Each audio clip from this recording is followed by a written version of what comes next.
నమస్తే శ్రీమాత్రే నమః శ్రీ గురుభ్యో నమః. ఇప్పుడు మనకి మే నెల 23వ తారీఖు నుంచి ఆహ్, బుధుడు వృషభ రాశిలోకి ప్రవేశం చేస్తున్నాడు. ఎప్పుడైతే వృషభ రాశిలోకి బుధుడు ప్రవేశం జరుగుతుందో, ఆ వృషభ రాశితో పాటు మిగతా వాళ్ళకి కూడా తన యొక్క ప్రభావాన్ని, ఫలితాలను ఎలా ఇవ్వబోతున్నాడు? ఈ బుధుడి యొక్క గోచార ఫలితాలు మేషాది, ద్వాదశ రాశుల వారికి ఎలా ఉండబోతోంది? ప్రత్యేకంగా వృషభ రాశి వారికి ఎలా ఉండబోతోంది? అనే అంశాలతో పాటుగా ఈరోజు ముందుగా తదుపరి రాశి సింహరాశి. ఈ రాశిలో బుధగ్రహం యొక్క స్థితి ఎలా ఉంది అంటే కనుక 10వ స్థానంలో అనగా కర్మస్థానంలో సంచారం చేస్తున్నాడు. ఎప్పుడైతే కర్మస్థానంలో సంచారం చేస్తున్నాడో ఫలితాలు ఎలా ఉండబోతున్నాయంటే మీ ప్రొఫెషన్‌లో స్థిరంగా ఉంటారనమాట. అంటే ఫ్లక్చుయేషన్స్ గానీ, మారిపోవడాలు కానీ అలా ఉండకుండా ఒక పర్మనెంట్ పొజిషన్‌లో మీరు ఉండబోతున్నారు. దీంతో పాటు ఎవరు ఏ రంగంలో ఉన్న వాళ్ళకైనా సరే ప్రమోషన్స్ వచ్చే అవకాశము, వేతనం పెరిగే అవకాశము, పేరు ప్రతిష్టలు మీరున్న రంగంలోనూ కావచ్చు, లేదా సొసైటీలో కావచ్చు, మీరున్న ఇంట్లో కావచ్చు, ఇలాగా పేరు ప్రతిష్టలు, గౌరవ మర్యాదలు వచ్చేందుకు అవకాశాలున్నాయి. అయితే మరింత విశ్లేషణగా చూసినట్టయితే కనుక కెరియర్ పరంగా మీరు బలమైన స్థితిలో హై క్యాడర్‌లో ఉండబోతున్నారు. ఉద్యోగ రంగంలో ఉన్న వారికి మంచి గుర్తింపు, ఐడెంటిఫికేషను, లాభాలు, ప్రమోషన్సు, ప్యాకేజీ పెరగడాలు ఇలాగ వరుసపెట్టి అన్నీ వచ్చే అవకాశం ఉంది. అయితే ఉన్నతాధికారులతో గతంలో మీకేదైనా ఇబ్బందులు కానీ, లేదా మాట పట్టింపులు గానీ ఉండడము, మిమ్మల్ని మీ బాస్ ఇబ్బంది పెట్టడము జరిగి ఉంటే కనుక ఈ సమయంలో ఆయన అర్థం చేసుకొని మీతో మంచి అనుబంధాన్ని, గుడ్ ర్యాపోని మెయింటైన్ చేసే అవకాశము ఈ సమయంలో కనబడుతోంది. అయితే అధికారికంగా చేపట్టిన పనులు ఏవైతే ఉంటాయో అది సకాలంలో పూర్తి చేసుకుంటారు. ప్రాజెక్టులు ఏవైనా ఉన్నట్టయితే పెండింగ్‌లో ఉండిపోయినవి, తీసుకొని కంప్లీట్ చేయలేనివి అంటే ప్రాజెక్టులు అంటే నిర్మాణ రంగంలో ఉండే ప్రాజెక్టులు, కాంట్రాక్ట్‌లో ఉండే ప్రాజెక్టులు, ఐటీ రంగంలో ఉండే ప్రాజెక్టులు ఏవైనా సరే ఏ రంగంలో ఉన్న వాళ్ళకైనా తీసుకొని సకాలంలో పూర్తి చేసి ఇచ్చేస్తారు. తర్వాత ఉద్యోగుల్లో మార్పు కోసం ఎవరైతే ప్రయత్నాలు చేస్తున్నారో వారికి నూతన అవకాశాలు కూడా కనబడతాయి. ఒకే ఉద్యోగంలో చిరాగ్గా ఉంది, మేము మారాలి, మారితే మళ్ళా మేము స్థిరపడతామా లేదా అనే భయంతో ఉన్న వాళ్ళకి అస్సలు భయం అక్కర్లేదు. ఈ సమయంలో మీరు చక్కగా డెసిషన్ తీసేసుకోవచ్చు. వేరే ప్రయత్నాలు కూడా చేసుకోవచ్చు. అయితే వ్యాపారంలో మీకు ఒక స్పష్టత అనేది వస్తుంది. కాంట్రాక్ట్ ఒప్పందాల మీద కూడా శ్రద్ధ పెట్టండి. ఎలా పడితే అలా ఒప్పందాలు చేసేసుకోకుండా ఒక క్లారిటీ పెట్టుకుని ముందుకు వెళ్ళాలి అని అనుకుంటే గనక ఇది కరెక్ట్ సమయము. ఆ ప్రయత్నాలు ఈ సమయంలో చేసుకోండి. అస్సలు వృధా చేసుకోకండి. ఇది మీకు గోల్డెన్ పీరియడ్ అని చెప్పవచ్చు. జాగ్రత్తలు తీసుకుని ఏది వృధా చేసుకోకండి. టైమ్ పాస్ చేసుకోకండి. అయితే కుటుంబ పరంగా చూసుకున్నట్టయితే గనక కుటుంబంలో బాధ్యతలు పెరుగుతాయి. రెస్పాన్సిబిలిటీస్ పెరగడంతో పాటు మీకు అదనపు బాధ్యతలు కూడా ఇంట్లో వచ్చి చేరుతాయి కాబట్టి సామర్థ్యవంతంగా, సమర్థవంతంగా నిర్వహించే ప్రయత్నం చేసుకోండి. తరువాత మీకు చెప్పదగినవి ఎవరైనా సరే వివాహ ప్రయత్నాలు చేసి ఆగిపోయినా, అవి ఇప్పుడు తిరిగి మళ్ళా మీరు ప్రారంభించినట్టయితే, మీకు అనుకూలమైన సంబంధాలు వచ్చే అవకాశం కూడా కనబడుతోంది.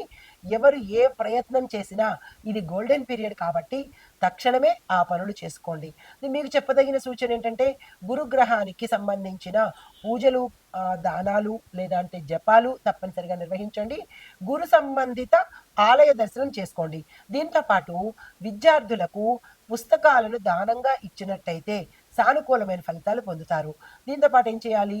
ప్రతి బుధవారము ఆకుపచ్చ రంగు వస్త్రాలను ధరించుకొని స్వామివారికి సంబంధించిన దానం కానీ, ఏదైనా పూజ కానీ చేయించుకోండి.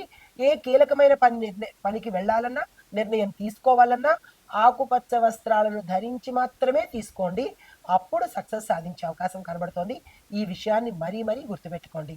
ఇది ఈ రాశిలో ఉండేవారికి చెప్పదగిన గోచార రీత్యా బుధ అనుగ్రహము, ఫలితాలు, పరిహారం కావచ్చు, ఫెయిల్ అవ్వడం కావచ్చు, లేదా తీవ్రమైన అనారోగ్యం కావచ్చు, ఇలాంటివన్నీ జీర్ణ వ్యవస్థకు సంబంధించి కనబడుతున్నాయి. జాగ్రత్తలు తీసుకోండి. అయితే మైగ్రేను, మానసిక ఒత్తిడి అంటే తలకు మెంటల్ టెన్షన్స్ ఎక్కువయ్యే అవకాశం కనబడుతోంది.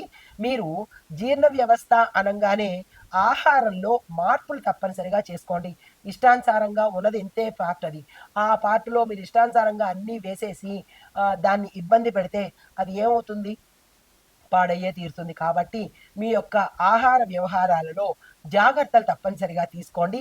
ఏది పడితే అది వేసేయకుండా నియమబద్ధమైన ఆహారాన్ని తీసుకునే ప్రయత్నం చేసుకోండి. అయితే కుటుంబపరంగా చూసుకున్నట్టయితే గనక వారసత్వ ఆస్తి పంపకాలలో తగాదాలొచ్చే అవకాశం కనబడుతోంది. దాన్ని మీరు సామరస్యంగా చేసుకుంటారా? లేదా జాగ్రత్తగా వ్యవహరించుకుంటారా? అనే అంశాలు మీరు చూసుకోవాల్సిందే.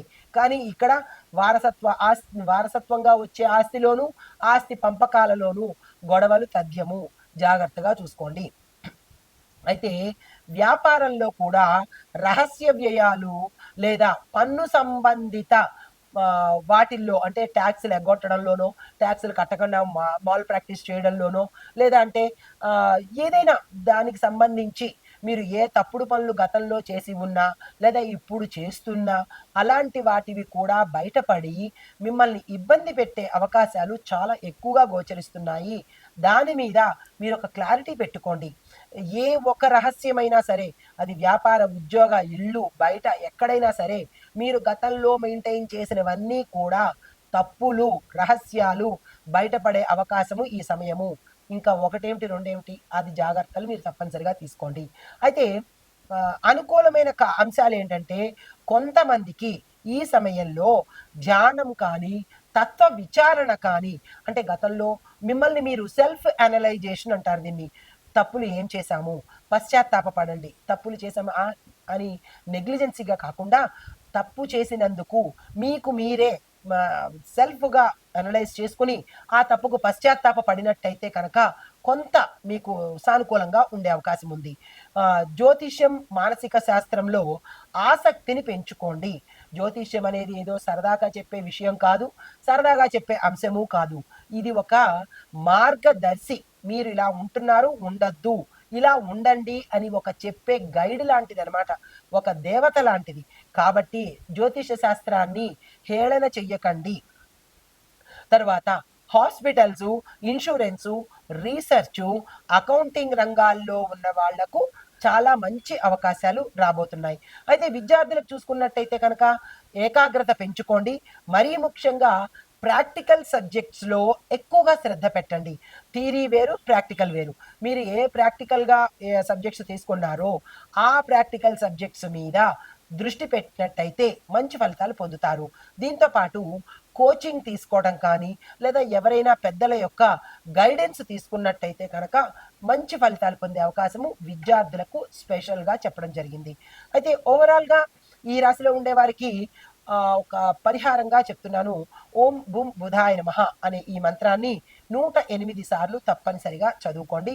దీనితో పాటు బుధవారం రోజు పచ్చిమిర్చిని లేదా పచ్చి ఆకుకూరలు అంటే ఆకుపచ్చని ఆకుకూరలను దానంగా బ్రాహ్మడికి గాని, పేదవాడికి గాని ఇచ్చినట్టయితే బుధ అనుగ్రహం ఎక్కువగా కలుగుతుంది.